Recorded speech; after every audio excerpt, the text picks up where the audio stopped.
Et salut à tous les amis, un petit retard dont je m'excuse platement, c'est entièrement ma faute. Voilà, mea culpa les amis.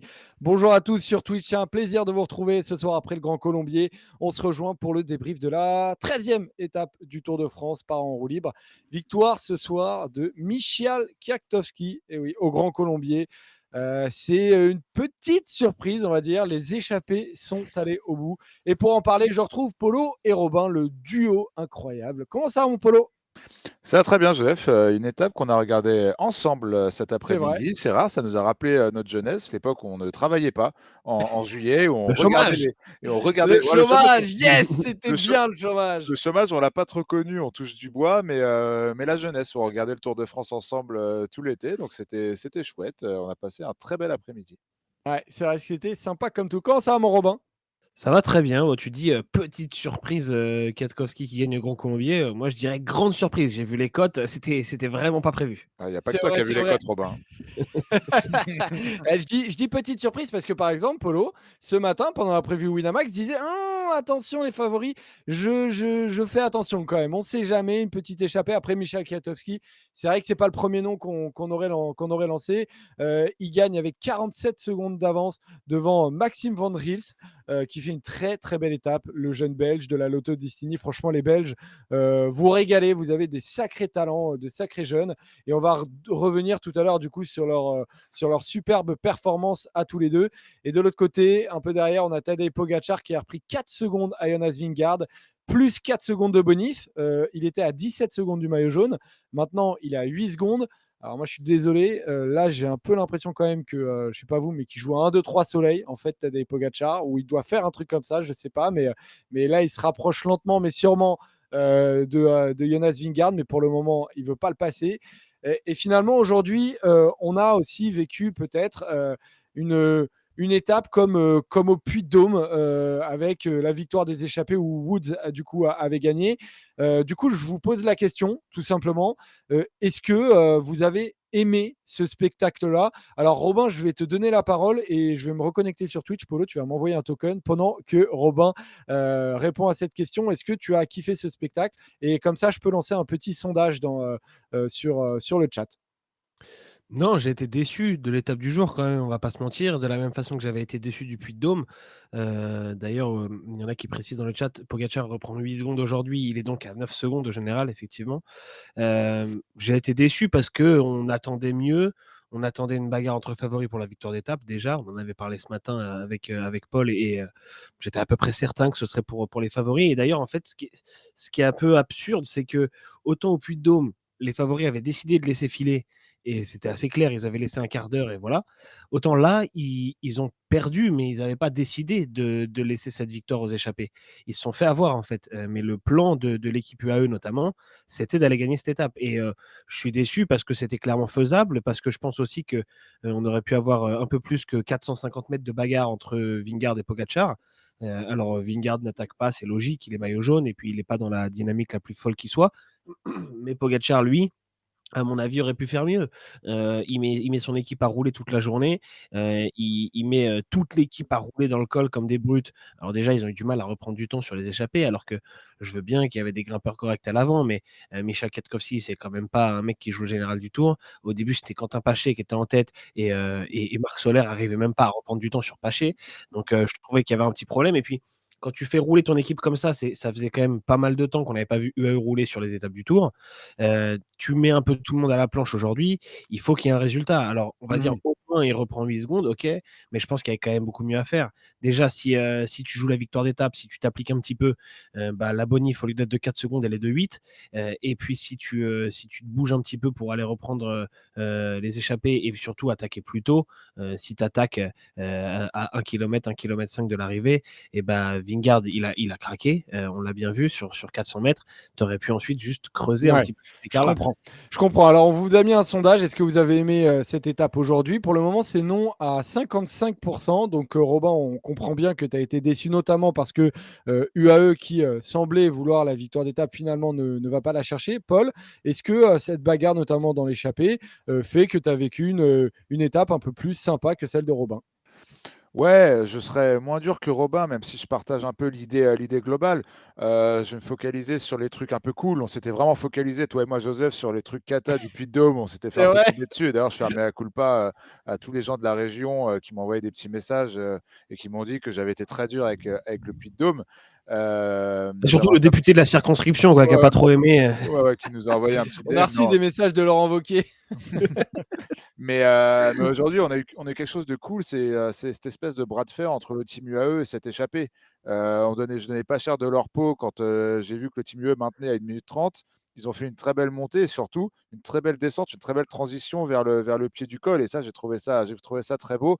Mmh. C'est une échappée, qui avait de la gueule, hein, une échappée avec de très beaux noms, dedans, peut-être pas les meilleurs grimpeurs, mais de très beaux baroudeurs et de très beaux champions, dont Katowski, faisait partie et Ouais, après, d'ailleurs, si vous êtes à l'image et si vous nous regardez sur Twitch là, j'ai mis le classement et ceux qui ont un petit badge orange, c'est ceux qui faisaient partie de cette échappée. Polo, tu peux ouais, reprendre. et c'était assez cool parce que c'était aussi des coureurs qu'on avait envie de voir, comme Harold Terrada, comme James Shaw, qui ont montré de belles choses déjà sur ce Tour de France. Il y avait, elle sentait quelque chose de plutôt pas mal, cette échappée et comme je te dis, ce bras de fer avec le Team UE était quand même intéressant à suivre, toute la journée. Après, je ne sais pas ce qu'on peut trop reprocher à cette étape. Finalement, ce col du Grand Colombier, il a cette particularité d'être assez étrange, dans la manière dont il est fait. Enfin, c'est pas lui qui a décidé, hein, c'est pas le col qui a décidé de ses pourcentages, mais ce côté, il y a beaucoup de gros pourcentages au début, puis des replats, puis des gros pourcentages, puis des replats. Ça veut dire que pour attaquer de loin, c'est très compliqué. C'est très compliqué parce qu'il faut vraiment choisir le bon endroit. Excuse-moi, je lisais les commentaires en même temps. Il faut surtout avoir la force pour tenir sur les moments de replat. Là où finalement, sur ce genre de montée, c'est très, très facile de tenir un train comme l'a fait UAE. On dit que l'équipe UAE a roulé pas très vite. L'équipe UAE a battu de 2 minutes, presque 2 minutes, 1 minute 50, le record de montée qui datait de Mmh. 2020. Alors certes, Je rajoute juste un oui, truc, ouais, coupe-moi la là-dessus. parole, Joseph, t'inquiète. Non, Vas-y. mais parce que justement, Ouais, c'est ça fait pour, 14 parler minutes que tu parles, exactement de Polo, ça. quand même, Oh, hein, donc, arrête. Pour moi, j'étais même pas à 8 minutes, Robin, t'exagères. Putain, tu commencé à parler, ils avaient même pas commencé le Grand Colombier, je te jure. Non, non, mais parce que je veux justement, parler de ce temps de montée, il y a eu un commentaire de la Frite Sauvage dans le chat qui met effectivement que, en 2020, Pogačar qui avait gagné donc, était monté en 45-50, et cette fois le col a été monté en 44 minutes. Donc il y a une progression effectivement de 1 minute 50. Je rappellerai juste qu'en 2020, il y avait 3700 de D+ sur l'étape. Aujourd'hui, il y en avait quand même 2400, donc il y avait Oui, un bien peu sûr, moins bien de sûr. fatigue accumulée. C'est ce que je disais. Mais, Voilà. bon, ça a monté très vite. Par exemple, David Gaudu, termine devant Pogacar, devant le temps de montée de Pogacar, d'il y a 2 ans. Ça donne quand Ouais. même une espèce de valeur repère dont on parlera peut-être tout à l'heure quand on parlera du Français. J'ai trouvé cette étape, je m'attendais plutôt à ça, hein, et ce que j'ai dit ce matin, hein. Moi, je m'attendais à un sprint pour la victoire entre Pogacar et Vingegaard. Le fait est que le Team UE s'est un peu raté, je trouve, au niveau de la stratégie, même complètement raté, parce que quand tu roules, Mmh. toute la journée, que tu crames autant de cartouches et que tu n'arrives pas à revenir sur Michal Kwiatkowski, alors que toi, tu as 3-4 coureurs qui roulent derrière, il y a un petit problème stratégique, peut-être un petit problème de forme. Je pense que la grosse erreur, elle est là, mais je trouve que cette erreur stratégique de l'UAE nous a donné finalement une belle étape et un beau bras de fer. Donc, je me suis pas régalé. J'en attends beaucoup plus dans les prochains jours, à tous les échelons de la course, mais j'ai pas non plus passé un mauvais moment. On va dire que je m'attendais un peu à ce scénario-là. Donc c'est Misha Kwiatkowski qui gagne. On va revenir ensuite sur la bagarre entre les favoris. C'était peut-être pas le nom le plus prononcé avant l'étape. C'était sa troisième échappée sur le Tour de France à Misha Kwiatkowski. Et Misha Kwiatkowski, il avait fait donc 140 à Cauterets, il avait fait 135 à Issoire, et là aujourd'hui il a fait 112. Est-ce que vous on parle aviez de kilomètres, coché hein. quand même? On parle de kilomètres effectivement. Est-ce que bah oui, on ne pouvait pas parler de J'ai cru que kilomètres. tu parlais de ses places. Ah oui, d'accord, pardon, excuse-moi. Effectivement, on aurait pu penser ça. Et là, c'est son nombre de kilomètres d'échappée, donc il a quand même pas mal essayé. Et là, il réussit finalement sur un profil. Alors effectivement, c'est un Grand Colombier qui a été placé au sommet et avec finalement peu de difficultés avant. Donc c'est peut-être ce qui lui a permis d'aller la chercher. Mais est-ce que quand même, vu sa forme actuelle, les gars, vu la liberté qu'il a chez Ineos, Est-ce que c'était un nom que vous aviez coché parmi les vainqueurs potentiels en échappée, sachant que c'était un scénario qu'on avait évalué à 30% de chance pour aujourd'hui? Bon, moi, je l'évaluais à moins de 30% de chance, le scénario échappé. Toi, Après, tu l'évaluais à moins, Polo à un peu plus. ouais, Non, heu, en vrai, bon, non, pareil, pareil. Ce qu'on disait vraiment ce matin sur Wina, moi, on imaginait mal, Robin et moi, une échappée à gagner aujourd'hui, on s'est trompé. mais d'ailleurs, en fait, c'était pas prévu par personne. Les équipes de favoris et notamment UAE, parce qu'on avait expliqué que c'était UAE qui roulerait, et UAE voulait l'étape, voulait rouler et on l'a su très vite et je sais pas si vous avez regardé l'étape sur France TV, certains dans le chat, vous, je sais, Paul Joseph que non, mais on a eu un moment une conversation radio où, on explique à je sais pas qui, chez Total, je crois, que les UAE ont prévu de rouler et veulent, faire gagner l'étape à Pogacar et que donc, en théorie, l'échappée a peu de chances d'aller au bout. Mais il dit à ce moment-là, le DS, ça change rien au plan. On comprend donc dès le début de l'étape que UAE a prévu de cadenasser en fait. Après, ce Mmh. qui s'est passé, c'est que je pense que on s'est planté parce qu'on a laissé trop de mecs devant.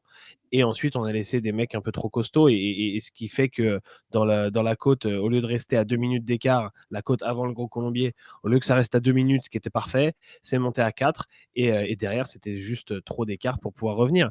Mais donc, après, une fois qu'on a dit ça, oui, dans les échappées, chez Ineos, c'est un peu le nom à cocher, Michel Kwiatkowski, parce que les autres, c'est soit des coéquipiers et des mecs qui sont là vraiment en porteur de bidon, on va dire, soit des mecs qui sont engagés dans le classement général.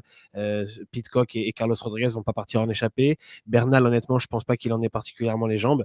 Et donc, bah, il reste Kwiatkowski, que comme tu dis, on avait vu 2 fois, qu'on avait vu costaud, parce que dans Cauterets, quand il se fait reprendre et qu'il y a une accélération de Pogacar, et bah, il est quand même capable de suivre pendant un moment dans la route Pogacar et Vingegaard avant de craquer. Donc, on le savait fort sur ce Tour de France.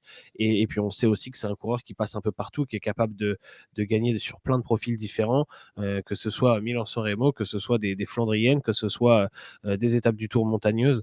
Donc, je dirais pas que je l'avais en tête ce matin, mais à partir du moment où on me dit c'est un scénario échappé, qui, à ton avis, d'Ineos sera devant, bah, Mmh. j'imagine bien Kwiatkowski. Ouais. Je Ouais, remets c'est son palmarès d'ailleurs, hein, dont tu as parlé, qui commence vraiment, enfin, c'est un palmarès incroyable, hein, pour Michel Kwiatkowski. no ouais, de Kwiatkowski, c'est un peu le délit de sale gueule, sur une étape du Tour, à chaque fois qu'il est en échappée, tu te dis qu'il va jamais gagner. Au final, bah, il est toujours dans le coup, quel que soit le profil et ces dernières années, notamment en montagne.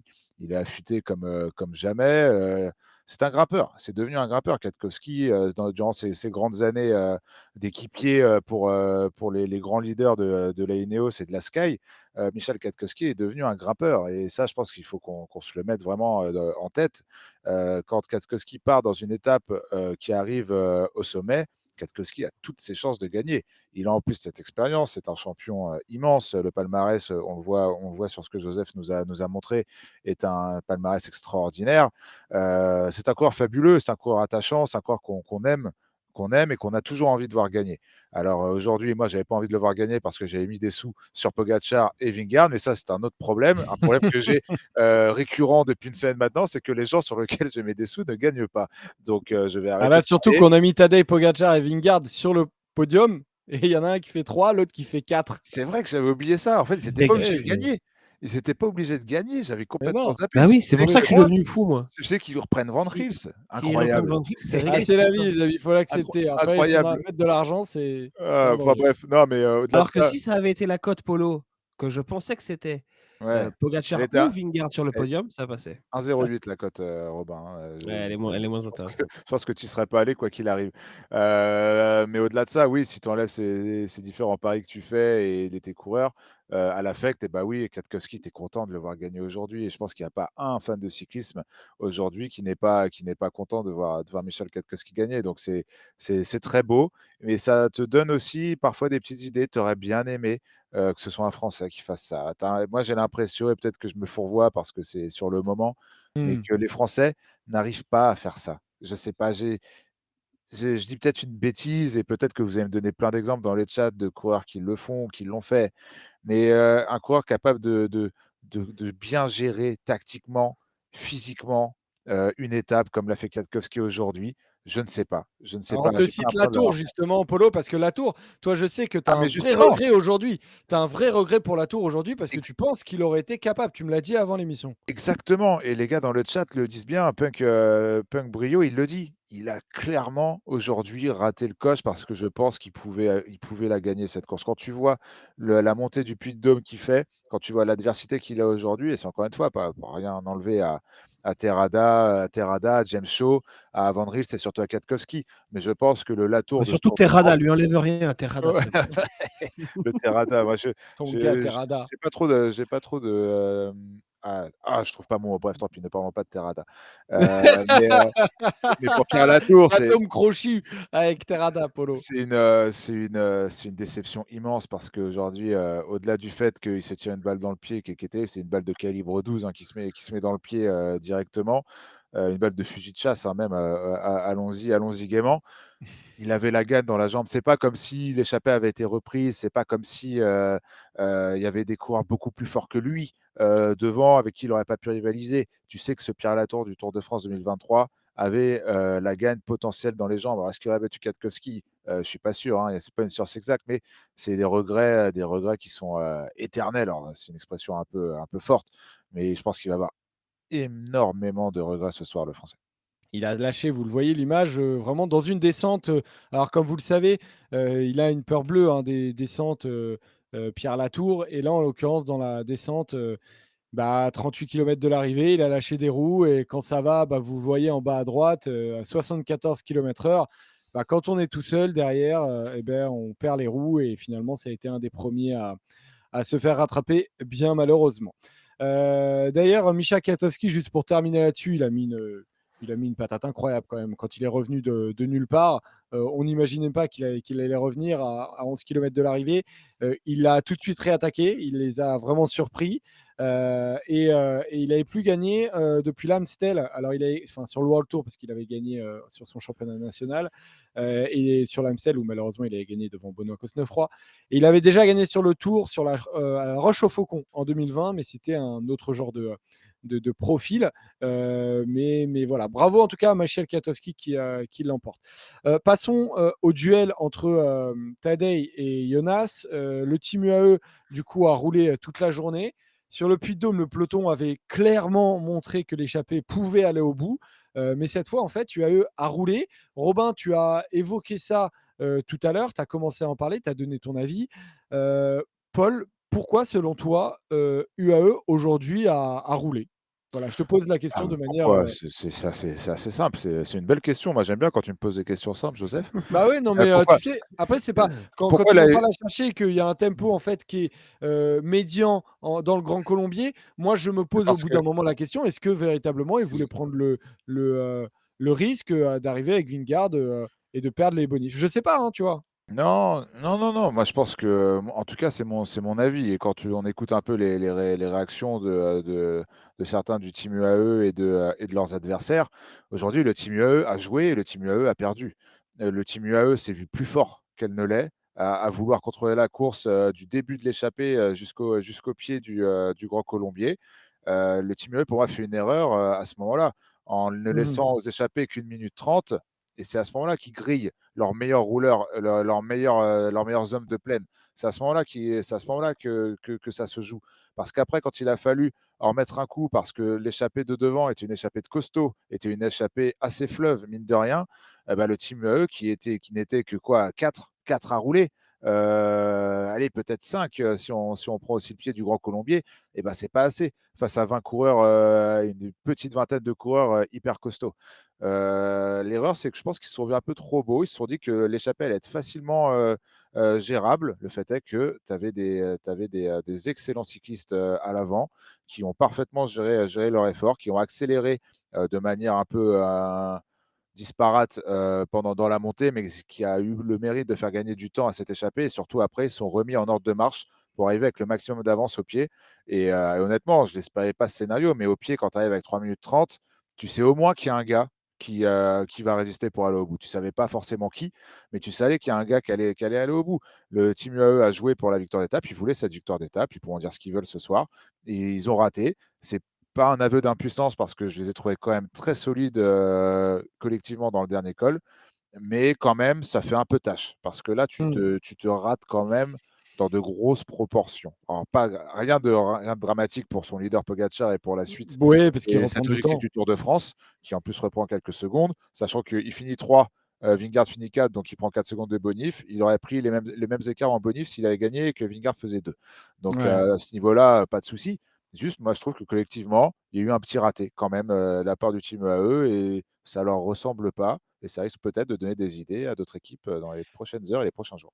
Rappelons quand même ce qui s'est passé pendant l'étape exactement, pour dire que Michael Birg et Matteo Trentin, ont roulé, la plupart de la journée, que, Vegard Skeitlangen, a roulé en bas du Grand Colombier, a filé quand même un beau relais en bas. Après, il y a, Marc Soler, Félix Rochhartner. Ces 2 là ont filé des relais finalement assez longs. On voyait, que ça ne baissait pas.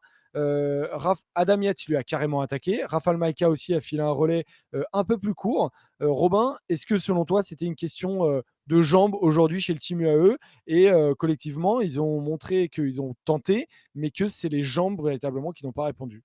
Pour moi, il y a 2 choses. Déjà, il y a une erreur quand tu laisses partir un groupe de 20 parce que tu sais que c'est trop et qu'en fait, les mecs vont arriver au pied du Grand Colombier très frais parce que quand tu te relais à 20, ça veut dire que les relais, ils reviennent pas souvent et que donc tu as beaucoup de temps pour te reposer.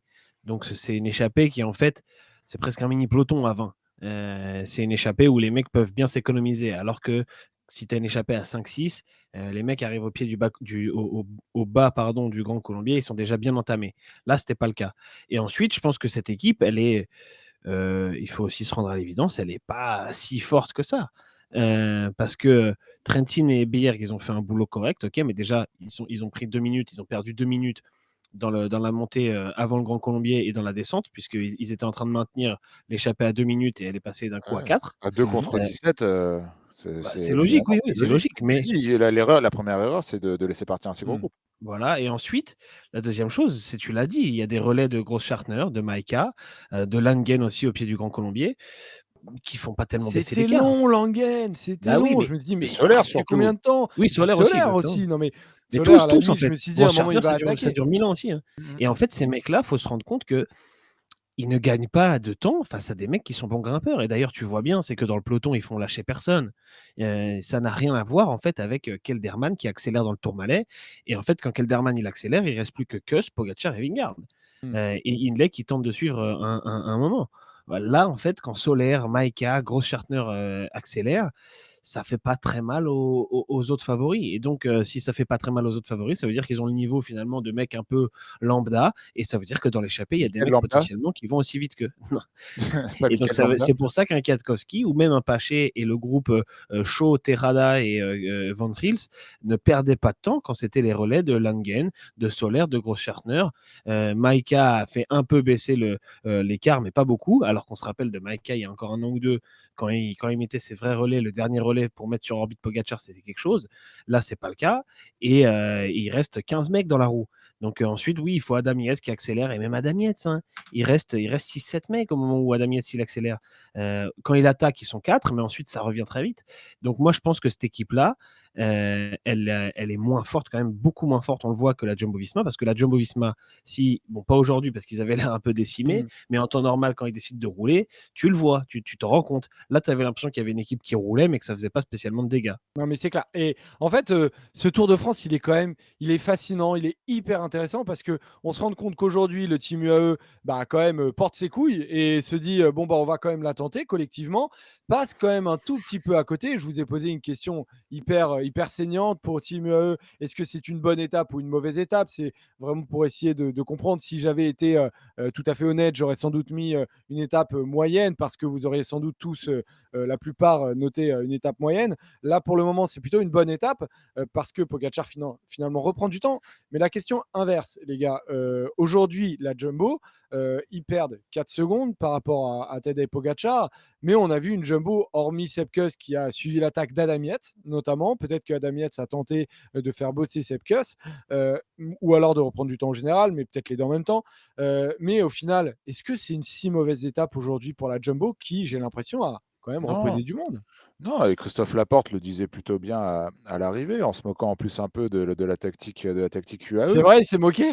Il s'est pas moqué, mais il dit: «Ouais, en plus, d'après ce que j'ai vu, finalement, c'est pas les favoris qui se sont joués la victoire d'étape, alors que UAE a roulé toute la journée». Mais tu sais, avec un air très sérieux, mais le le Ouais, le pas Christophe sans Laporte rire, qu'on quoi. connaît, pas sans rire. Ouais. C'était plutôt marrant. Moi, j'aime bien cette guéguerre, j'aime bien le trash Mais talk. Enfin, bien sûr, ils je sont viens de super la respectueux les uns et les autres, je donc viens c'est de la cool.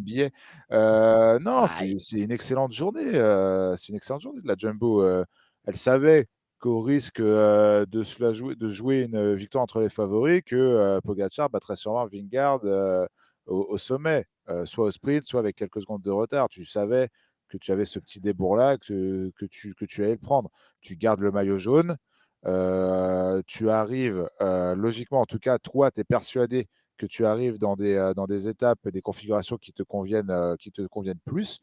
Non, non, aujourd'hui, on est sur des temps de parcours à peu près prévus, pour cette équipe Jumbo-Visma, et je pense qu'eux, ce soir, se disent pas: «Oh là là, putain, Pogačar, il nous remet un petit coup sur la tête après cette étape». Je pense qu'on sait que sur 400 mètres, 300 mètres comme ça, Pogačar, il est extraordinaire, quand il y a du pourcentage, et de toute façon, le démarrage, tu le vois à l'œil nu. Tu vois que c'est déjà extraordinaire de voir que Vingegaard ne perd que 4 secondes, Mmh. sur le Slovène. C'est Tu extraordinaire. crois pas que si Pogacar attaque plus tôt, il aurait plus creusé justement? Bah, je sais pas, Parce qu'une parce fois que là, une il fois attaque qu'il l'a pas, il sorti de sprint. sa Là, roue, il attaque pas, il sprint, hein. Je pense que dans la manière de réfléchir, c'est pas pareil. Je pense que si, Pogačar attaque, il en met pas autant. Là, il sait qu'il peut en mettre autant jusqu'à l'arrivée. Il se connaît très bien, c'est quelque chose qu'il maîtrise à la perfection. Heu, je pense pas qu'il ait été, capable, il a été même un peu frileux, je pense que d'attaquer, mais par contre, tu savais qu'au 300, il démarre aux 450 ouais, mètres de l'arrivée. 450, ouais. Il démarre à 450 mètres de l'arrivée, et là, tu sais qu'il va aller jusqu'au bout. Il sait que là, je donne tout pour aller jusqu'au bout, comme il a fait au Puy-de-Dôme, et puis voilà. Le fait de sprinter et d'attaquer, pour moi, c'est 2 choses différentes. Déjà, de par le fait qu'il reste beaucoup plus de temps en général quand tu attaques, enfin beaucoup plus de kilomètres. Là, Pogacar était sur un terrain où il sait qu'il était serein, qu'il allait reprendre un peu de temps, et il avait, en ligne de mire aussi les bonifs avec, les morts qui reprenaient un par un. Il n'a pas pris beaucoup de risques, Pogacar, aujourd'hui. Et en plus, Pourquoi? il fait Pourquoi une est-ce bonne qu'il affaire. prend pas de risque d'ailleurs? Mais parce que c'est compliqué de faire des écarts sur cette montée. On l'a très bien vu. Ça fait 10 ans qu'on le voit, j'ai regardé, je me suis un peu amusé, à regarder les passages en 2012 où c'était un peu plus loin de l'arrivée, il y a eu un col après, l'étape avait fait aucun écart. En 2016, l'étape fait aucun écart. Pareil, le col du Grand Colombier était placé, plutôt en milieu, deuxième partie d'étape, et depuis 2020 et 2022, c'est des étapes qui ont pas fait d'écart. Je pense qu'il était frileux parce qu'il sait que s'il attaque, même d'un peu plus loin, tu as quand même des replats à des moments, tu t'isoles, tu sais que tu as un gros week-end qui arrive, tu sais que tu as une grosse troisième semaine qui arrive. C'est pas Je reproche pas la frilosité, mais Non, non, voilà, mais je tu la la comprends comprends. en tout cas côté Eh oui. Pogacar et aussi côté Vingegaard qui s'est peut-être aussi posé la question. Non, mais bien sûr, déjà, Paul, je me souviens que tu avais noté à la fin de l'étape, alors je sais plus si c'était hier ou hier, mais tu notais que cette fatigue accumulée pouvait, être payée dans les jours prochains. Thibaut Pinot a dit exactement la même chose hier, vous avez une vraie connexion. Tout à l'heure, pardon, il a dit exactement la même chose en arrivant. Il a dit que, voilà, UAE n'avait pas réussi à reprendre, donc peut-être que, il y avait vraiment une fatigue accumulée. Est-ce que c'est pas aussi, Robin, la vue du week-end qui arrive avec notamment Morzine, qui a fait que Pogacar s'est dit: «Bon, on arrive peut-être aussi sur des grosses étapes, peut-être que je vais en garder un petit peu et que je vais pas donner à mon équipe, Qu'est-ce que tu en penses, Robin?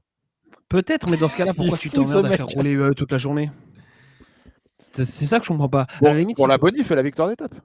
18 secondes. ouais, bah, ça fait quand même beaucoup d'efforts juste pour juste pour Bah, attaquer à 400 mètres, je trouve moi. C'est ça que j'ai du mal à comprendre. est-ce Que qu'il tu est pas attaques à mieux 400 sans le mètres en maillot disant que jaune, tu en veux fait? Est-ce que c'est pas un mal pour un Mais bien? le sprint à 400 mètres, c'est pas une attaque parce que même dans les efforts que tu fais, c'est violent, mais tu le fais sur 400 mètres, tu le fais pas oui, mais sur tu as fait rouler 2-3 ton équipe toute kilomètres, la quoi, journée, Polo, c'est ça que je veux dire. Je dis pour gagner pas la victoire d'étape. voilà, je dis pas que que Pogacar, à titre perso, a fait beaucoup d'efforts. Lui, on est d'accord que c'est pas le cas. Mais son équipe a beaucoup bossé aujourd'hui. Les mecs se sont tous garés un par un quand même, et tout ça pourquoi? Pour aller faire 3e de l'étape. C'est ça que je trouve un peu emmerdant. À la limite, même si tu reprends pas beaucoup de temps, mais que tu gagnes l'étape, bah, t'es pas venu pour rien, quoi. Une victoire, ça compte. Pogacar, il a l'habitude de gagner 3 étapes par Tour de France. Là, il en est à une. Pour moi, il voulait vraiment gagner aujourd'hui et ça aurait complètement justifié le fait de rouler, même avant un gros week-end.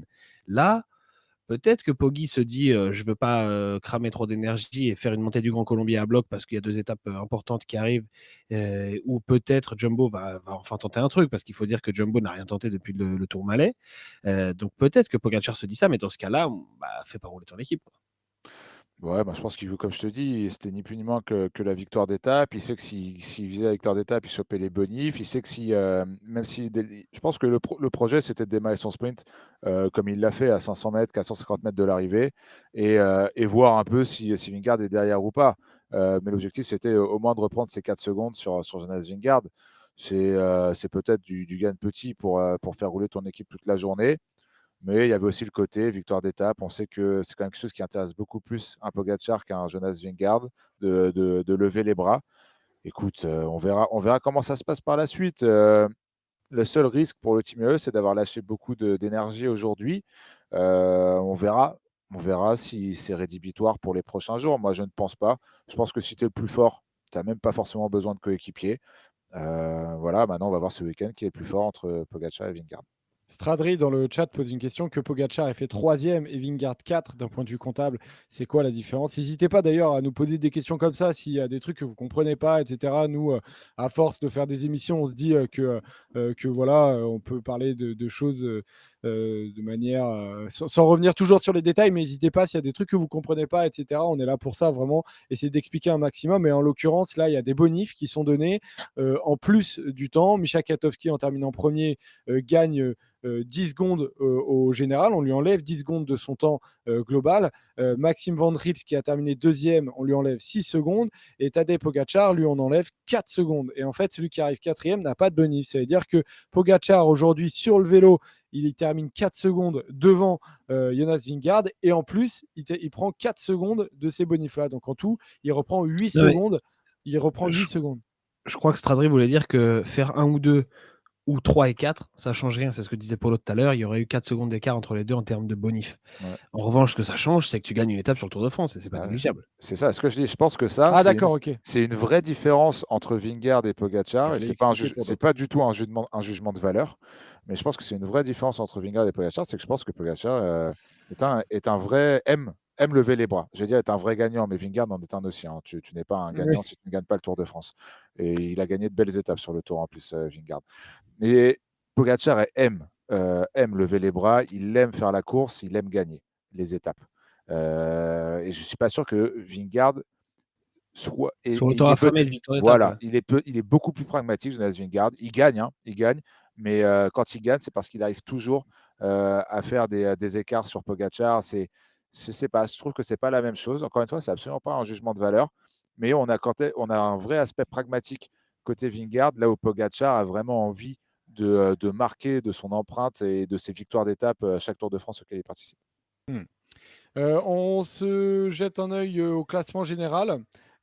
Juste avant de passer à la preview de demain. La preview, elle va être intéressante. Elle va être intéressante. Donc, au classement général, on a Jonas Vingegaard qui est maillot jaune. Alors, lui, pour le moment, est très content d'avoir conservé son maillot jaune. Tadej Pogacar est deuxième à 9 secondes. Jay Hindley à 2,51. Carlos Rodriguez à 4,48. Adam Yates à 5,03, Simon Yates à 5,04, Pello Bilbao à 5,25. Il a perdu 2 places, Pello Bilbao. Tom Pidcock a fait une sacrée montée à 5,35. Et derrière, on a les Français qui sont un tout petit peu plus loin. Je m'arrête en premier temps sur la bagarre pour le podium. Il n'y a pas de grands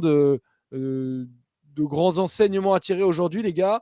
Thomas Pidcock a bien terminé. Est-ce que c'est le profil qui veut ça ou est-ce qu'il est vraiment en grande forme et il peut aller chercher une très très belle place au général? Moi, j'ai l'impression qu'il est en grande forme et j'attends de voir, comme Polo, je pense, ce week-end sur des enchaînements de cols. Mais on a bien vu que sur l'enchaînement Tourmalet-Cauterets, il était là. Donc, j'attends de voir s'il réussit à confirmer. Le seul enseignement de la journée, à mon sens, c'est que Pello Bilbao, qui avait fait un beau... Excuse-moi pour le bruit, j'arrête pas de faire tomber ce truc-là. Pello Bilbao qui avait fait un beau rapproché lors de sa victoire. Et on se demandait s'il pouvait embêter un peu les autres pour le top 5 et voir le podium. Il termine à 1,45, vous le voyez avec David Gaudu. Ouais, on a vu aujourd'hui que certes, il a un candidat au top 10, Mais comme tu le dis, il termine avec Gaudu et en fait, il va plutôt jouer un top 10 au général que le top 5 ou le podium.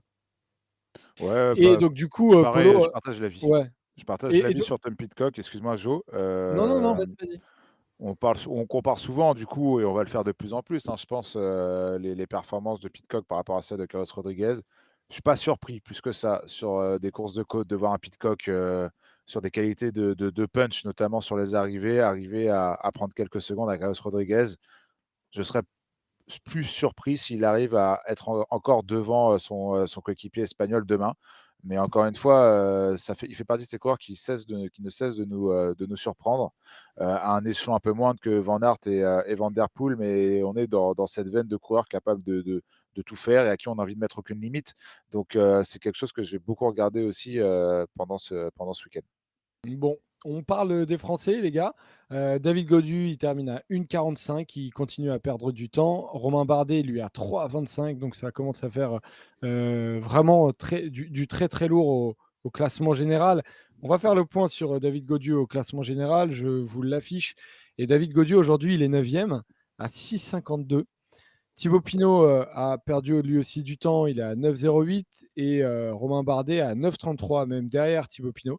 Guillaume Martin, il est 15e à 10,46. Il a vraiment eu aujourd'hui du mal. On rappelle qu'il était à l'avant hier. Bon, c'est une journée. Est-ce que vous vous y attendiez à cette journée-là, les gars? Tel que vous me l'aviez dit un peu en off, oui, pour rien cacher. Oui, oui, oui, c'est pas des montées qui leur convenaient, et encore, autant Romain Bardet explose vite, mais je suis pas plus surpris que ça. Ça va de pair avec ce qu'on voit de lui depuis le début de ce tour et aussi ses qualités intrinsèques.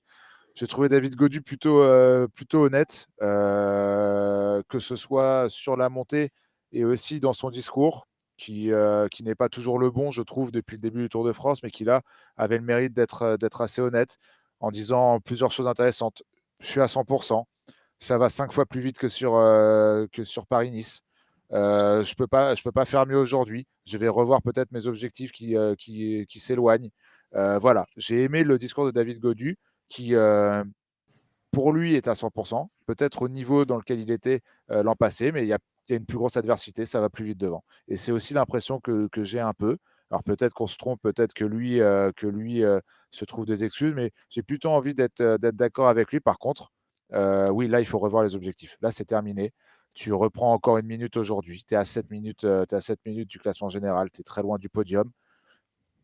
Voilà, profite, fais-toi plaisir. Fais-toi plaisir. Je suis pas sûr que tu te fasses plaisir, en t'accrochant à des roues, des leaders que tu vois rapidement partir, en finissant au même niveau qu'un Luis Menkis, qu'un Félix Gall, qu'un Guillaume Martin, qu'un Pello Bilbao. Je pense qu'il prend pas de plaisir à voir ça. Après le tour magnifique qu'il a vécu l'an passé, je pense qu'il doit pas prendre de plaisir. Alors certes, un top 10 est un top 10 sur le Tour de France, mais il l'a déjà connu. Son équipe l'a déjà connu et son équipe a déjà connu beaucoup mieux. Maintenant, il y a plus à tortiller des fesses. Il faut que David Gaudu tente des choses, se fasse plaisir, quitte à tout perdre, quitte à perdre le top 10. Mais là, je pense qu'il n'y a plus de questions à se poser. Vas-y, moi, Romain. Ouais, je suis d'accord avec Paul. C'est sans doute que David Gaudu est au même niveau que l'année dernière. C'est ce qu'il dit. En tout cas, Nicolas Pertuis, le journaliste de Vélo Magazine, est allé interroger un peu le staff de la Groupama FDJ. Et c'est l'info qui ressort qu'en effet, David Gaudu fait les mêmes chiffres, en gros, que l'année dernière. Alors, il y a deux possibilités. Soit les autres sont plus forts, ce qui est possible. Soit, surtout, c'est plutôt vers cette option que je penche, il y a plus de concurrence que l'année dernière. La plupart des mecs contre qui il est en train de se battre aujourd'hui n'étaient pas là l'année dernière. Alors, Adam Yates, par exemple, est plus fort que l'année dernière, ok. Mais Simon Yates, Tom Pidcock, Carlos Rodriguez, Jane Lay, ils sont pas là l'année dernière. Ils jouent pas le classement général, ils font pas le Tour de France, même pour certains. Donc, ça fait simplement des concurrents en plus pour David Gaudu, qui aujourd'hui joue le top 10 s'il continue comme ça. Donc, il peut nous dire qu'il joue le top 10. Moi, je trouve ça dommage après avoir fait quatrième l'an dernier. Mais après, s'il ne peut pas faire mieux que 8-9e, il fera 8-9e. C'est pas, on va pas l'engueuler parce qu'il n'est pas au niveau pour faire quatrième. Après, c'est à lui et à son équipe de décider. Est-ce qu'ils arrivent à mettre de côté cet objectif de général et de podium qu'ils avaient au départ, qui clairement n'est plus accessible, et ils se disent on va chercher les étapes, ou alors est-ce qu'ils sont pas capables de faire ce switch-là et ils disent on reste dans l'objectif général, même si aujourd'hui ce qu'on joue c'est le top 10, parce qu'on peut me faire croire que c'est le top 5, mais j'y crois même pas, tu as montré le classement tout à l'heure. Pour moi, David Gaudu, même le top 5, là, Oh, mais il s'est envolé. Donc, pour moi, aujourd'hui, David Gaudu, il joue entre 6 et 10, peut-être même entre 7 et 10. Voilà, il est 9e. En plus, on le sait très bien. Si David Gaudu ne part pas dans des échappées, il y en a d'autres qui vont le faire. Il y a peut-être des Félix Gall, peut-être des Guillaume Martin, peut-être des Sepkus qui vont à certains même moments, Menkis, hein. voilà, par des coups tactiques ou des échappées, peuvent passer devant Gaudu, en fait. Donc, finalement, oui, je pense qu'aujourd'hui, David Gaudu joue le top 10. Est-ce qu'il a envie de jouer le top 10 ou de lâcher ça parce qu'il estime que ça ne vaut pas assez à ses yeux pour se concentrer sur les étapes? Ça, j'en sais rien.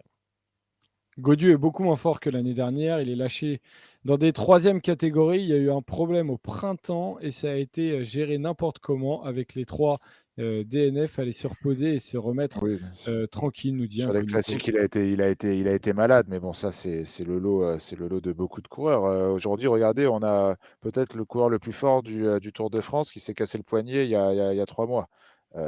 Donc voilà, tu as le temps quand même de te remettre en forme, après avoir Mmh. passé un mauvais printemps. David Gaudu, alors certes, il est peut-être à son niveau de l'année dernière. Par contre, on peut peut-être le reprocher de ne pas être plus fort, que ce qu'il était l'année dernière. Parce que, c'est bien d'être au même niveau que l'année dernière, mais tes concurrents, eux continuent aussi de bosser, de progresser. Se demander pourquoi David Gaudu n'a pas progressé d'une année à une autre. C'est peut-être aussi, la question qu'il faudra se poser parce que comme je le dis, c'est bien de faire les mêmes chiffres que l'an passé, les mêmes watts par kilogramme et cetera.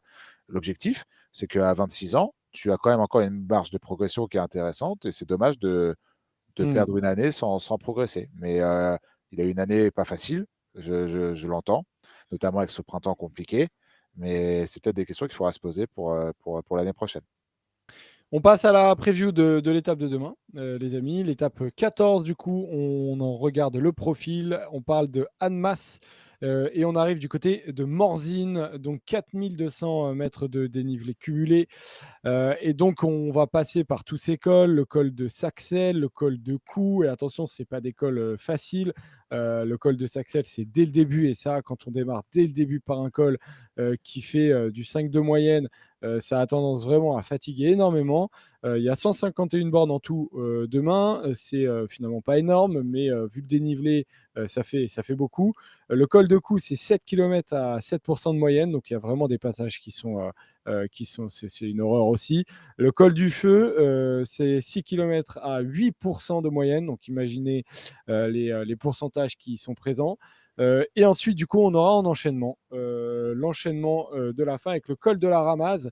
Et là aussi, vous voyez, à un moment, il y a un mur terrible à 4 km du sommet sur le col de la Ramaz. Et on terminera par le col de Jouplane, donc direction Morzine, avec là aussi des pourcentages vraiment exigeant. Ça va être très compliqué, notamment dans les 4 derniers kilomètres. Et c'est là où toute la fatigue accumulée, en fait, la deuxième partie de Jouplane, elle est terrible. Et imaginez avec toute la fatigue accumulée depuis une semaine et avec dans la tête aussi ce qui se passera demain, parce que demain aussi, c'est extrêmement compliqué. Donc, on peut se dire que ça va être compliqué demain.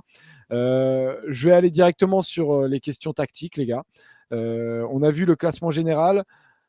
Aujourd'hui, vous l'avez noté tous les deux, que c'était peut-être plus pour Tadej Pogacar. Est-ce que demain, c'est plus pour Jonas Vingegaard ou en tout cas, est-ce que dans leur tête à la Jumbo, demain, c'est eux qui doivent prendre les choses en main? Et quelle stratégie, du coup, pour la Jumbo? J'ai préparé un PDF, Joseph. Aïe.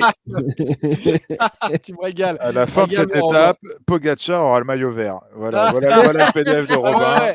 ouais, avec Primoz Roglic. Non, j'ai du mal avec cette théorie qui dit que l'étape de demain et les étapes de haute montagne avec enchaînement de Ouais. cols correspondraient mieux à Jonas Vingegaard. Alors peut-être que demain, Jonas Vingegaard explose Tadej Pogacar sur l'étape, lui met une minute et on me le remettra dans la tête en disant bah regarde, il est bien meilleur sur ce genre d'étape. On n'y Peut-être, moi manquera je pas. pense honnêtement qu'ils sont du même niveau sur ce genre d'étape. pour plusieurs raisons, mais en fait, en dehors du Tour 2022 où Vingegaard était clairement supérieur à Pogacar, il n'a pris du temps à Pogacar qu'une seule fois sur une étape de montagne, c'était à Marie-Blanque cette année sur le Tour de France.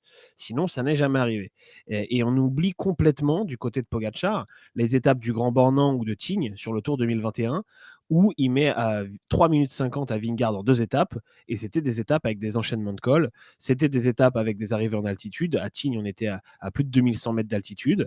Cette année, au Tourmalet, quand Jumbo essaye de mettre Pogacar dans les cordes, on bascule au sommet à 2115 mètres d'altitude et pourtant, j'ai pas senti un Pogacar particulièrement en difficulté.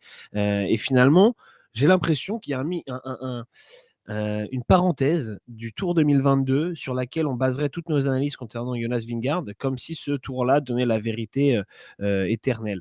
Mais la vérité, c'est que Pogacar, il a gagné sur la Vuelta aussi en 2019 des étapes avec des enchaînements de cols, des étapes aussi à plus de 2000 mètres d'altitude, par exemple à Cortals d'Ancan, on ressort souvent l'étape de la Lose en 2020 pour dire que Pogacar, il n'est pas forcément à l'aise sur ces terrains-là. Ça reste une seule étape et une étape sur laquelle il perd 15 secondes sur Primoz Roglic. C'est quand même pas aberrant.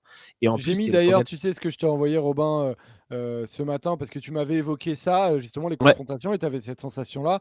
Et en fait, il s'avère que pendant l'étape aujourd'hui, Pro Cycling Stats sur son live a balancé justement toutes les étapes où ils ont été en confrontation directe, où il y a eu un laps de temps entre les deux.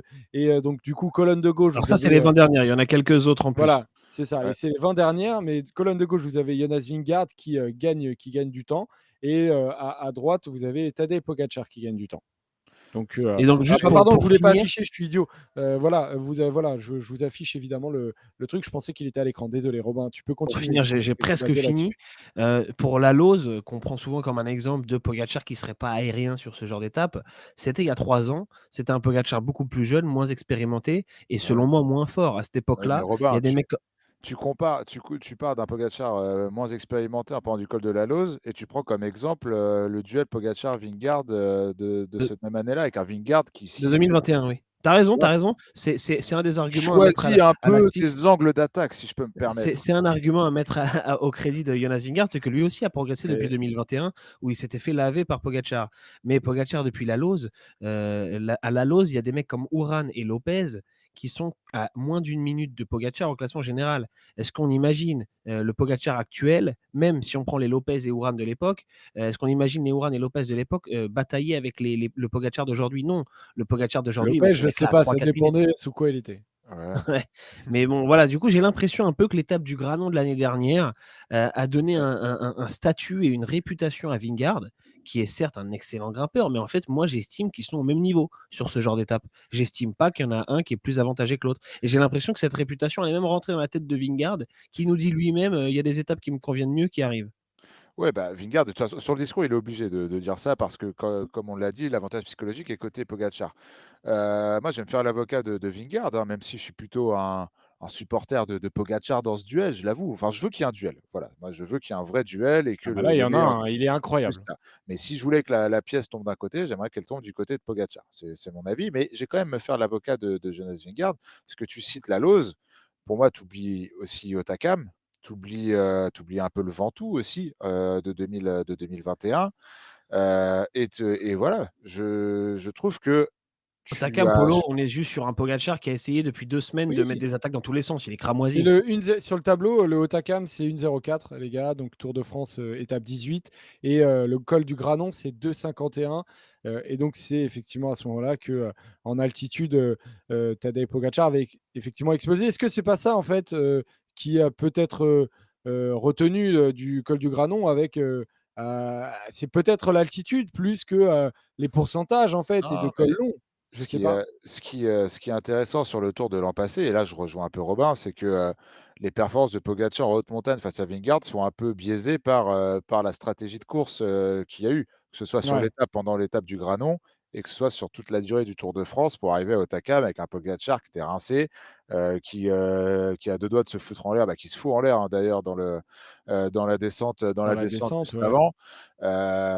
C'est vrai que le duel de l'année dernière est un peu biaisé par ça, un peu biaisé grâce au coup stratégique de la Jumbo-Visma qui a permis de dérouler sur la suite du Tour de France.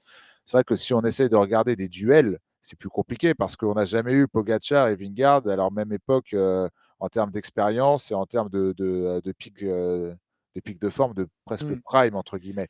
Moi, bah, ça nous donnerait une belle indication cette année avec 2 coureurs C'est clair. à moins de 10 secondes, d'écart qui auront, tous les 2 pour objectif de faire des écarts l'un sur l'autre. On pourra peut-être, dégager une hiérarchie. Moi, je reste persuadé qu'il y a des étapes qui conviennent plus à des coureurs que d'autres, même si sur ce Tour de France, on l'a clairement pas vu. Et je pense que là où on a vu des étapes ces derniers jours qui convenaient plus à Tadej Pogacar, j'ai quand même l'impression qu'on arrive sur un terrain de jeu qui convient un peu plus à Jonas Vingegaard. Et j'ai l'impression que, bah, moi, c'est ce que je pense, et j'ai l'impression qu'on le pense dur comme fer aussi chez Jumbo. Tu le disais, Robin. Après, est-ce que c'est vrai ou pas? Maintenant, la réponse, on verra Ah, ça demain. va être Là, on va j'ai rentrer dans des considérations qui nous dépassent, bah, en tout cas, l'avantage, c'est que c'est demain, donc on aura vraiment la réponse et Mais Robin, non, après justement, on n'aura pas la réponse non plus qu'avec demain. Je veux dire, non, mais demain, il ça nous apportera un élément de réponse. oui, parce que c'est le problème Non, avec mais si Pogacar tu et toi, tu vas Vingegaard, avoir c'est que si je te connais, si Pogacar lui met 2 minutes, tu vas dire: «On a la réponse». non, mais le problème avec Vingegaard, c'est que comme Vingegaard, en gros, j'ai même pas parlé de Paris-Nice ou de courses, comme ça parce qu'on va me dire que Vingegaard, sur Paris-Nice, il est pas du tout en forme, c'est pas son objectif et en fait, Ouais. Vingegaard, il est tellement monocentré sur le Tour de France qu'on ne peut prendre en compte que ses performances du Tour de France. Et puis en plus, si on prend, le Dauphiné, par exemple, sur les dernières années, Pogacar n'y était pas. Mais donc les seules performances qu'on a de Vingegaard sur lesquelles se baser, c'est 2021 et 2022. Mmh. Et vous avez raison quand vous dites qu'en 2021, il n'est pas encore le leader numéro 1 de Jumbo et qu'il ne fait pas totalement sa course en début de Tour de France et qu'il n'est pas encore non plus à son meilleur niveau. Je le conçois complètement. Mais du coup, 2022, c'est aussi un tour particulier où il ne gagne pas seulement parce qu'il est meilleur que donc Pogacar. Il ce gagne que je aussi parce que Ouais, son c'est vrai, équipe l'a c'est mis vrai. dans les cordes. ce que je Non, te non, dis, mais du coup, clairement, c'est clairement. qu'on on peut pas savoir. Donc On peut C'est pas ça, pour savoir. moi, En c'est tout ça. cas, on tu auras aura soit l'un un dans l'autre, élément de et c'est réponse difficile demain. de savoir. On aura un élément de réponse demain. Ça a été noté dans le chat, Yukio, tu le dis effectivement et je ne l'ai pas dit à l'oral et c'est important de le noter qu'il y aura la descente demain. Il y a les techniques du côté de Morzine, donc elle sera très importante. Et du coup, Et on rappelle que je la maman de Pogacar a dit dans un article à l'équipe, et peut-être que Poggi lui en veut un peu, que Pogacar était un peu gêné encore par son poignet dans les descentes.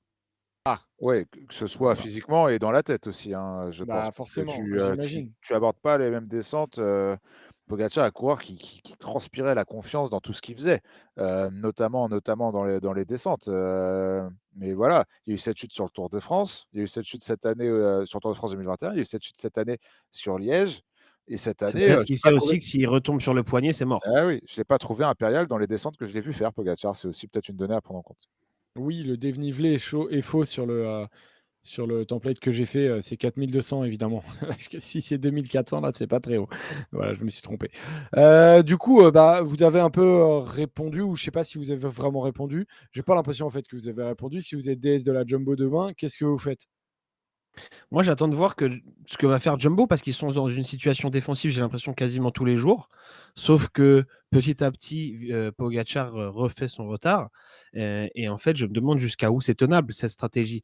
Parce que le jour où Pogacar prend le maillot, c'est-à-dire à ce rythme-là, dans 2 étapes, si tu perds 8 secondes par étape, Mmh. qu'est-ce que tu fais une fois que tu es derrière? Aujourd'hui, ils peuvent dire on est en défense parce qu'on a le maillot, mais sauf qu'en fait, avoir le maillot pour 9 secondes, c'est comme ne pas l'avoir en vérité, si on est totalement honnête. Et Bah, un c'est un contre-la peu en fait avoir le maillot avec les responsabilités, mais c'est voilà, un peu de en termes responsabilité pourrie quoi parce que, en termes de tu temps, je veux dire, il y a pas un net avantage. bah, c'est pour Tu peux ça. c'est Oui, pas oui. du tout comme l'année dernière où il y avait toutes les raisons d'être défensif parce que tu avais quasi 3 minutes d'avance sur Pogacar. Là, ça se justifiait complètement. C'est pour ça, c'est Là, fou, c'est fou, c'est fou. Il est i incroyable ce Tour de France, il est fou. tu vas pas quand même aller jusqu'au contre-la-montre avec 5 secondes d'avance en estimant que ou en espérant que sur le contre-la-montre, tu seras meilleur parce que Mmh. c'est quand même beaucoup trop aléatoire. Même si Vingegaard a des super références sur chrono, c'est aussi le cas de Pogacar. Donc, pour moi, c'est un peu comme la haute montagne finalement. Ils sont sans doute à 50-50 sur ce point-là Mmh. et du coup, tu peux pas, jeter la pièce en l'air et espérer qu'elle tombe du bon côté. Donc Jumbo va bien, à un moment, être obligé de tenter quelque chose. Après, il faut que Vingegaard ait les jambes. Il faut que le parcours convienne. J'ai envie de dire que demain, c'est potentiellement le cas. Enfin, je vois pas en tout cas pourquoi ça correspondrait pas à Jumbo. Mais ils vont avoir peut-être aussi en tête l'étape du Tourmalet où ils avaient tenté un grand coup et honnêtement, c'était magnifique ce qu'ils ont tenté, mais où ils se sont mangés un retour de bâton terrible et peut-être que ça les freine un peu. Ce qui est sûr en tout cas, c'est que sur le profil, bon j'ai l'impression de dire ça tous les jours en ce moment. Sur le profil, l'enchaînement col de la Ramaz, col de Jouplane, c'est des cols où tu peux faire des écarts, tu peux attaquer. Tu as que 10 bornes de vallée entre les deux. Après, en haut du col de Joupla, si tu passes avec 20 secondes d'avance, tu as gagné l'étape et surtout, ça ne reprendra rien sur toi derrière. Il y a des choses à faire. Alors, moi, je trouve qu'il y a quand même un beau terrain de jeu en début d'étape. Je pense que ça va quand même pas mal bouger. Il faudra quand même surveiller. Je pense que les favoris vont pas bouger. Mais par contre, moi, je pense que la Jumbo, qui a été très défensive depuis maintenant une semaine et demie, aurait tort de ne pas essayer de continuer de prendre des écarts à UAE et à Tadej Pogacar. Parce que Tadej Pogacar, lui, il va rien lâcher et au jeu des petites bonifications, si tu restes là-dessus, tu vas perdre. Tu peux plus être, en contrôle et en compte comme tu l'as été sur les courses de côte qu'on a vues ces derniers jours. Là, il faut Mmh. que tu sois acteur, il faut que tu tentes. Alors certes, l'étape de Cotterêts a peut-être refroidi, parce que tu te sentais fort après l'étape de la veille, tu voulais, assommer ce Tour de France. Finalement, c'est presque toi qui as été assommé à la place. Donc compliqué psychologiquement dans la tête des Jumbo d'aborder cette course. Moi, je pense qu'il doit être offensif, mais le fait d'être offensif, peut se retourner contre toi, comme ça l'a été sur la dernière étape des Alpes. Donc ce sera très intéressant de voir quelle tactique, va utiliser la Jumbo et du coup en contre, quelle tactique, va utiliser aussi cette équipe UAE. Ça va être très tactique demain, je pense, ça va être très intéressant.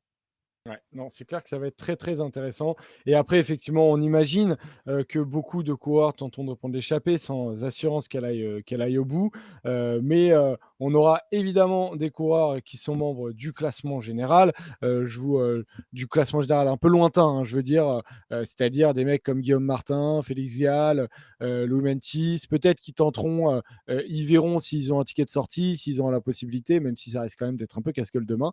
Non, ce que j'allais chercher, c'était plutôt demain, il va y avoir énormément de points à distribuer. Donc voilà, vous voyez un peu ce classement-là. Demain, ces mecs-là vont tous essayer d'aller se faire chercher l'échappée et d'essayer d'aller chercher le maillot à poids. Nelson Poles aujourd'hui a été lâché. Est-ce que c'est parce qu'il est dans le dur? Est-ce que c'est parce que il se réservait justement pour l'étape d'aujourd'hui? Réponse demain, mais ça va être très intéressant aussi. Demain démarre véritablement la grande bagarre pour le classement du maillot à poids. Et il y a un Tadej Pogacar qui peut prendre 40 points demain au sommet. Il y a des chances quand même qu'il le porte demain matin, on verra, mais La ça va dernière être fois très qu'on a fait intéressant. ce parcours, c'est une échappée qui est allée au bout, hein, donc là, encore une fois, on en parlera demain plus intensément, chez Winam mais il va bref, vraiment falloir dissocier ce qui va se passer avec les favoris de ce qui va se passer avec les échappés. Ouais, clairement, clairement. En tout cas, vous êtes nombreux dans le chat, vraiment merci, merci à tous. On passe au sprint final et on va donc parler de la rétro Mont-Robin dans le sprint final. Aujourd'hui, eh bien, tu vas nous parler d'un très grand monsieur du cyclisme français, tu vas nous parler de monsieur Thomas Vauclair. Exactement, on voit sur la photo, il est passé en tête au Grand Colombier en 2012. C'était la première ascension du Grand Colombier. Et c'est la fin de la rétro parce qu'on n'a plus le temps. On a toujours le temps pour la rétro Mont-Robin. Robin, Non, oublie pas que évidemment, Joseph était très en retard aujourd'hui, donc le fait qu'il soit 20h02 ne veut pas dire que ça fait 1 heure d'émission. c'est vrai. Non, oui, je voulais revenir sur le premier passage du Tour au Grand Colombier. Donc en 2012, on le voit là avec Thomas Vauclair. C'était pour une étape entre Mâcon et Bellegarde sur Valserine, un Tour de France que j'avais suivi à l'époque. Voilà, donc j'avais vu cette épopée de Thomas Vauclair. C'est à l'époque donc la 10e étape, la première étape de haute montagne. Il avait fallu attendre un petit moment. Après la première journée de repos, Bradley Wiggins était déjà maillot jaune. La Sky était en gestion. Vauclair, lui, bon, je vous le rappelle, mais vous le savez sans doute tous, il avait terminé 4e du Tour de France l'année passée, en 2011, avec cette fabuleuse épopée de 10 jours en jaune. Mais en 2012, il vient pas pour le classement général. C'est plus le rôle de Pierre Roland. Vauclair, il sait qu'il peut pas refaire le coup. En plus, en 2011, il avait profité d'une échappée pour prendre le maillot jaune. On lui laissera pas refaire la même épopée cette année. Et puis, il a été gêné par une douleur au genou au printemps qui l'a empêché de bien s'entraîner avant le Tour. Donc, il est au départ, mais on se doute un petit peu qu'il est là plus en chasseur d'étape. Et c'est le cas vers le Bellegarde sur Valserine, où il est dans un groupe de costauds échappés, avec Luis Leon Sanchez, Jens Voigt, Michele Scarponi et Dries De Venins. Dans le final, il y a une attaque de De Venins à 3 km de l'arrivée. Jens Voigt tente d'y aller, Scarponi et Sanchez se planquent un peu dans la route Vauclair. On a l'impression que le Français est piégé et que De Venins et Voigt vont finalement se jouer la victoire. Mais d'un coup, on voit sortir Vauclair, il lâche Sanchez et Scarponi, il revient, il s'est débarrassé surtout de l'Espagnol qui était un peu le danger dans ce final, qui faisait peur à tout le monde. Et dans le dernier kilomètre en montée, il se cache derrière Voigt, il contre ensuite au moment où Voigt et Vauclair reviennent sur De Venins et on le revoit plus. Ouais, et du coup, ce jour-là, Vauclair est passé en tête du Grand Colombier et prend le maillot à poids. Exactement, avec 28 points ce soir-là, donc c'est pas encore énorme, mais en fait, ça va devenir son objectif du Tour de France. Et une semaine plus tard, pile poil, lors de la 16e étape, après le deuxième jour de repos, il est encore à l'avant. C'est entre Pau et Bagnères de Luchon. Il a plus le maillot à pois sur les épaules parce qu'il est sur celle de Frédéric Kessiakoff, le Suédois, mais il compte bien le récupérer. Ce jour-là, il y a dans l'ordre l'Aubisque, le Tourmalet, l'Aspin et Peyresourde à escalader. Kessiakoff, maillot à pois, est aussi dans l'échappée, mais Vauclair est intouchable. Il passe en tête au sommet de tous les cols. Il s'assure de récupérer le maillot pour 4 petits points. Il part même seul dans Peyresourde. La dernière montée, il lâche tout le monde. Et c'est donc la photo suivante de Joseph, tu vas voir, il finit avec quasi 2 minutes d'avance. Alors ça, c'est encore Bellegarde sur Valserine. C'est encore celle d'après. Voilà, l'arrivée à Bagnères de Luchon. Il savoure tout le long du dernier kilomètre parce qu'il a quasi 2 minutes d'avance. Il lève les bras à partir de 800 mètres. Donc c'est sa deuxième victoire sur ce Tour 2012. La deuxième de sa carrière à Bagnères de Luchon, où il avait déjà gagné en 2010 avec le maillot de champion de France. Et à l'époque, c'était pas Europcar, c'était Bouygues, l'équipe.